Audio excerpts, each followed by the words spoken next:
اب یہ بتائیے گا کہ آج عدالت نے کہا ہے کہ جو انہوں نے رولنگ دی تھی اس کے اگینسٹ جا کے جو ہے وہ ڈپٹی اسپیکر نے رولنگ دی ہے، اس کے بارے میں کیا بات ہوئی آج؟ دیکھیں، ایک بات تو بڑی واضح طور پر ہے کہ عدالت کے فیصلے کو مس انڈرسٹوڈ کیا ہے. عدالت نے بالکل ایسا نہیں کہا، اور 2 دفعہ عدالت نے کہا. میں جو سمجھتا ہوں کہ ڈپٹی اسپیکر نے توہین عدالت کی ہے اس فیصلے کو عمل درآمد نہ کر کے. غلط فیصلہ خود مان رہا ہے. جب آپ ڈیفینڈ کریں تو عدالت نے بڑی واضح طور پر جو بات کہہ دی ہے اسی پر عمل درآمد ہونا، اور اس میں آئین اور قانون کو اگر سامنے رکھ کر دیکھ لیں، سپریم کورٹ نے ایسا کچھ نہیں کہا. پارلیمانی پارٹی کو مانا ہے، پارلیمانی پارٹی جو فیصلہ کرے گی وہی جو ہے پارٹی کا ہیڈ اس پر عمل درآمد کرائے گا. یہ نہیں کہ پارلیمانی پارٹی فیصلہ اور کرے گی اور پارٹی کا لیڈر فیصلہ کوئی اور کرے گا. عدالت نے یہ بات پوچھی ہے کہ ہمیں وہ دکھائیں ہماری ججمنٹ جو ہے جو ہم نے شارٹ آرڈر دیا وہاں پر، یہ کہاں پر لکھی ہوئی ہے بات؟ یہ بڑی زبردست بات ہے. جب پوچھا گیا کہ وہ ججمنٹ کے حوالے سے آئے پڑھے تو ججمنٹ نہیں تھی، پیپر بک دی گئی، اور جب صاحب نے پڑھا. ایک اور بڑی مزدار بات بتا دوں، عدالت نے بڑی توجہ دی ہے for the detail reason to be recorded letter.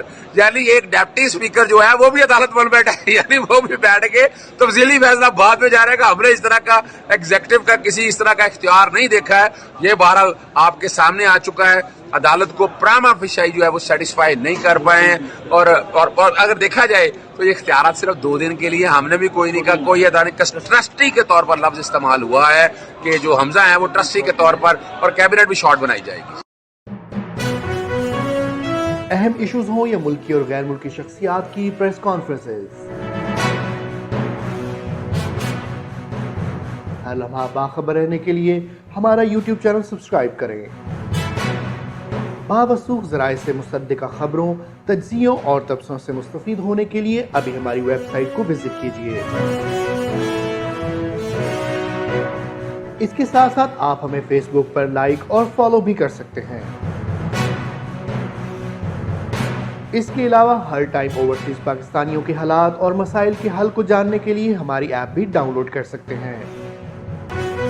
ہم کر رہے ہیں آپ کو ہر لمحہ باخبر، کیونکہ ہے 39 نیوز پر آپ کا اعتبار.